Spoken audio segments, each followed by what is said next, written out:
इस वक्त की बड़ी खबर सामने आ रही है। झारखंड के पूर्व मुख्यमंत्री हेमंत सोरेन को जमानत मिल गई है। आपको बता दें कि जमीन घोटाले मामले में हेमंत सोरेन को झारखंड हाई कोर्ट ने राहत देते हुए जमानत दी है। 31 जनवरी को ईडी ने हेमंत सोरेन को गिरफ्तार किया था। हालांकि इसी बीच हेमंत सोरेन जमानत पर बाहर आए थे और फिर जेल चले गए। करीब 5 महीने तक हेमंत सोरेन जेल में रहे। झारखंड हाई कोर्ट ने जमीन घोटाले से जुड़े मनी लॉन्ड्रिंग केस में पूर्व सीएम हेमंत सोरेन की जमानत याचिका मंजूर कर ली है। जस्टिस रंगन मुखोपाध्याय की कोर्ट ने इस याचिका पर 3 दिनों तक बहस और सुनवाई पूरी करने के बाद 13 जून को फैसला सुरक्षित रख लिया था।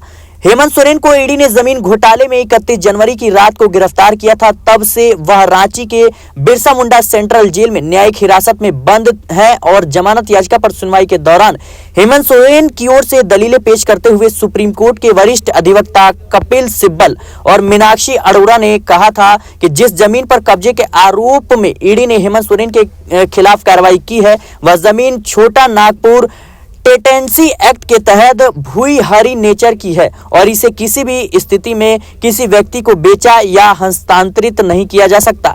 इसी जमीन की लीज राजकुमार पाहन के नाम पर है। इस जमीन पर हेलेरियस कच्छप नामक एक व्यक्ति खेती करता था और बिजली का कनेक्शन उसी के नाम पर है। इससे हेमंत सोरेन का कोई संबंध नहीं है। सोरेन के अधिवक्ताओं ने कहा कि हेमंत सोरेन पर वर्ष 2009-10 में इस जमीन पर जब कब्जा करने का आरोप लगाया गया, लेकिन इसे लेकर कहीं कंप्लेन दर्ज नहीं है। आरोप 2023 में ईडी ने इस मामले में कार्रवाई शुरू की और सिर्फ कुछ लोगों के मौखिक बयान के आधार पर बता दिया कि यह जमीन हेमंत सोरेन की है।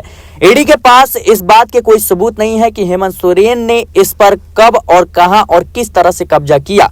यह राजनीतिक प्रतिशोध का मामला है। इधर ईडी की ओर से assistant solicitor general SV Raju ने याचिका का विरोध करते हुए कहा था कि यह इस बात के पर्याप्त सबूत हैं कि परियातू की 8.86 एकड़ जमीन पर हेमंत सोरेन का अवैध कब्जा है। इस जमीन के कागजात में भले हेमंत सोरेन का नाम दर्ज नहीं है, लेकिन जमीन पर अवैध कब्जा पीएमएलए के तहत अपराध है। फिलहाल के लिए इस रिपोर्ट में इतना ही। देश और दुनिया की तमाम खबरों के लिए बने रहें नेक्स्ट 9 पॉलिटिकल बाइट के साथ।